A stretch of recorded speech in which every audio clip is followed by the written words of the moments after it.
예, TV조선의 김정우입니다. 네. 그 여사님 관련해서 좀 한 가지 더 질문 드리고 싶습니다. 그 대외 활동을 이미 뭐 좀 자제 내지는 자제가 아니라 예. 아까 말씀드린 대로 대통령인 저나 제 핵심 참모들이 판단할 때 이거는 국익이라든지 이런 거와 관련해서 꼭 해야 된다 하는 거 아닌 것은 사실상 중단해 왔고 앞으로도 중단할 것이라는 것입니다. 예. 감사합니다.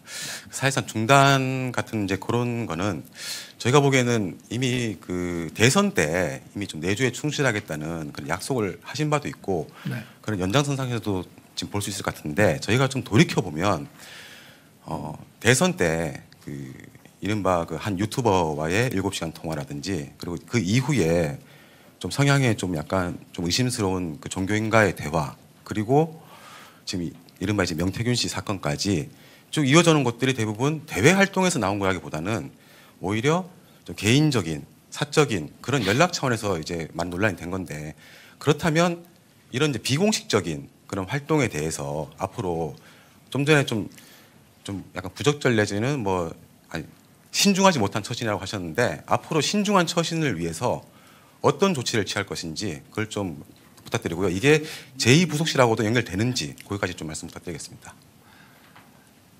앞으로 부부싸움을 좀 많이 해야 될 것 같습니다. 네. 대외 활동이야 이제 제2부속실을 통해서 이렇게 하면 되고 어떤 면에서 보면은 좀 순진한 면도 있고 제가 이거 제 아내라고 이렇게 변명하는 것이 아니라 하여튼 전체적으로 좀 우리가 이걸 이해하는 바탕 위에서 또 잘잘못을 엄정하게 이제 가리자는 것인데요. 이런 거죠. 제가 이제 오늘 뭐 좀 시간 많이 들여서 하기로 했으니까 저도 이렇게 짧게만 안 하고 제가 좀 말씀드리고 싶은 얘기를 좀 하겠습니다. 제가 이제 2021년 7월 말에 그 정치 그 선언을 하고 한 달 만에 전격적으로 국민의힘에 입당을 하고 입당 그 신청서를 권영세 인재영입위원장한테 주는 그 신청서가 언론에 공개되다 보니까 제 휴대폰 번호가 공개가 됐습니다. 그날 하루만 문자가 한 3,000개가 들어오더라고요. 그리고 그 이후에도 뭐 카톡 뭐 텔레 같은 것도 막 들어온 것 같아요. 저게 뭐 이름이 저장 안 돼도 막 들어오는 것 같은데 그래서 저는 이제 하루 종일 뭐 사람들 만나고 뭐 여기저기 막 다니고 이제 지쳐갖고 집에 와서 쓰러져 자면은 아침에 이렇게 일어나 보면 5시, 6시인데 안 자고 이렇게 엎드려서 제 휴대폰을 놓고 계속 답을 하고 있는 거예요. 그래서 미쳤냐? 지금 잠을 안 자고 뭐 하는 거냐? 그랬더니 아니 사람들이 이렇게 지지하는 사람들 또 뭐 이런 것 좀 잘해라 하는 사람들이 있는데 고맙습니다라든지 뭐 잘하겠습니다라든지 잘 챙기겠습니다라든지 아니 뭐 답을 해줘야 하는 것이지 이분들이 다 유권자인데 아니 이렇게 자발적으로 문자가 들어오는데 거기에 대해 답을 하는 것 같은 그런 선거운동이 어디 있냐 그러면서 잠을 안 자고 완전히 날밤이 바뀌어가지고 그렇게 이제 했었습니다. 그 가운데는 제 아주 뭐 나는 이때까지 국민의힘 찍어본 적이 없는 사람이요. 딱 이러고 이제 시작하신 분들도 있었다고 하고요. 근데 이제 뭐 한 가지 에피소드를 하면 그런 분이 제가 경선 TV 토론 때마다 이제 전국을 다니면은 굉장히 많은 지지자들이 이제 후보들의 지지자들이 와서 하는데 그때부터 대선 끝날 때까지 전국 어디를 다니나 굉장히 열성적으로 해 주셨어요. 그런 분들이 꽤 있습니다. 그러니까 어떻게 보면 우호 세력으로 많이 바뀐 거죠. 근데 이제 조금이라도 누구한테 도움을 받으면은 말 한마디라도 이렇게 인연을 딱 못 끊고 말 한마디라도 고맙다는 얘기를 해야 된다는 그런 거를 좀 가지고 있다 보니 이런 문제가 좀 생긴 것 같습니다. 이게 나중에 막 무분별하게 이런 것이 막 이렇게 언론에 이렇게 까지고 이럴 거라는 생각을 그때 못 했던 것 같은데 이게 전부 제 책임입니다. 왜냐하면 후보 시절과 또 당선인 시절과 대통령이 됨으로써 이 소통의 방식을 좀 매정하지만 바꿔야 됩니다. 제가 대통령이 돼서도 검사 때 쓰던 휴대폰을 계속 쓰고 있으니까 무조건 바꿔라고 하는 얘기를 많이 들었습니다. 물론 뭐 저 나름의 보안폰도 가지고 있습니다. 그래서 저 어떤 뭐 감청이라든가 이런 것 때문에 국가 안보나 이럴 문제가 있을 때는 보안폰을 딱 쓰지만 그냥 통상적인 거 뭐 공무원들 장차관들하고도 뭐 크게 뭐 국가 안보나 이런 거에 저게 아닐 때는 그냥 제 휴대폰을 쓰고요. 근데 이제 또 휴대폰으로 제 휴대폰으로도 지금도 엄청나게 많은 문자가 들어옵니다. 근데 제가 시간 날 때 한번 쭉 읽어봅니다. 바쁠 때는 그냥 다 지우라고 할 때도 있지만 주말 같은 때는 쭉 읽어보면은 저에 대해서 아주 뭐 그냥 아주 뭐 상욕을 하는 분도 있고 뭐 정신 좀 차리라. 근데 이제 그걸 저는 여론의 한 지표로서 정제되지 않은 그런 거로 이제 보는데요. 그래도 지금도 하여튼 휴대폰 없애라는 분이 많거든요. 근데 제가 이거를 모르겠어요. 워낙 오래 쓰던 번호라 정말 아까워서 그런 마음도 있겠지만 사실은 제 초도 휴대폰 바꿨어야 되고요. 그리고 또 누구를 통해서 해야 됩니다. 과거에 저도 공직 생활할 때 뭐 대통령의 전화를 받은 적도 있습니다만은 참모가 전화가 와요. 와서 몇 시부터 몇 시 사이에 뭐 발신지 표시 제한이라는 거로 딱 오면은 대통령님 전화로 아십시오.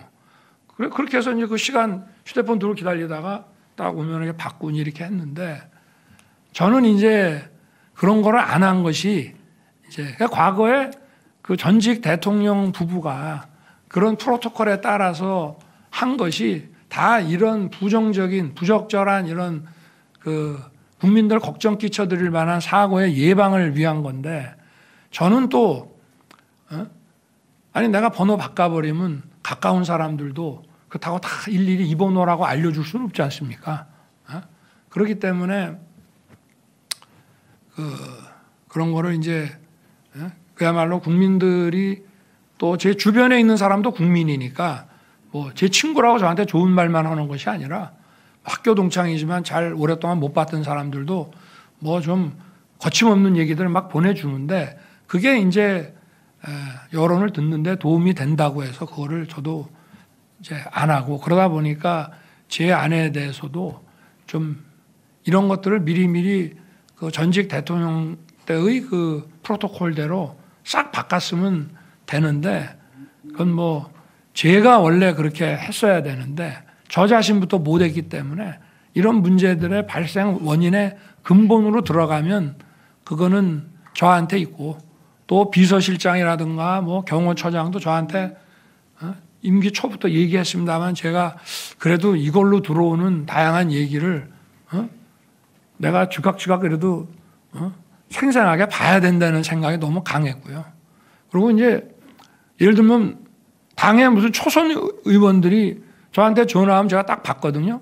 그래서 아니 무슨 일이에요? 딱 이러고 아니 뭐 좀 저희들도 시간 좀 내주십시오. 그러면 저도 뭐 저녁에 일정이 없으면 그럼 어디로 오세요? 이렇게 이제 하는데 의원들이 이런 대통령 처음 봤다는 겁니다. 원래 하려 그러면은 절차에 따라서 비서실장, 정무수석 뭐 이렇게 통해서 뭐 미리 날짜를 잡아서 뭐 하고 대통령하고 직접 통화한다는 것 자체가 아예 불가능한 일인데 저는 하여튼 저하고 통화하신 분 아마 손들어라 무지하게 많을걸요.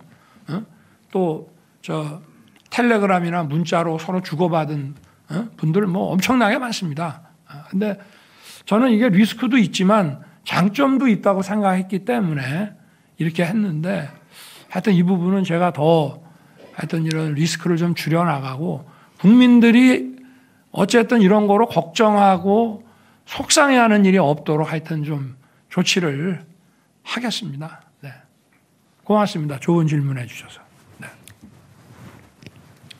네, 지금 한 가지 질문한 것 중에서 제2부속실 문제도 같이 좀 말씀해 주셨습니다. 질문. 오늘 제2부속 실장은 발령을 냈습니다.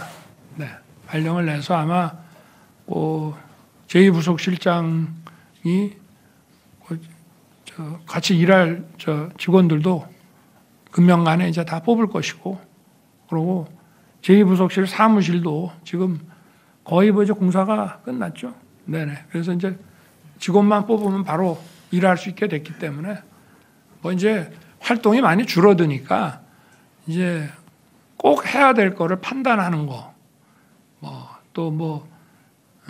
여기저기서 편지도 오고 이렇게 좀 그 대통령 부인에게 뭐로 요구하고 이런 것들이 오면은 그런 것들을 이제 다 받아서 어떤 식으로 할지, 그걸 이제 사실은 대통령 부속실에서 했는데 대통령 부속실도 워낙 바쁘다 보니까 그래서 하여튼 그런 것들을 좀 잘 하면은 그런 리스크는 좀 줄어들 수 있지 않겠나 그래 생각합니다.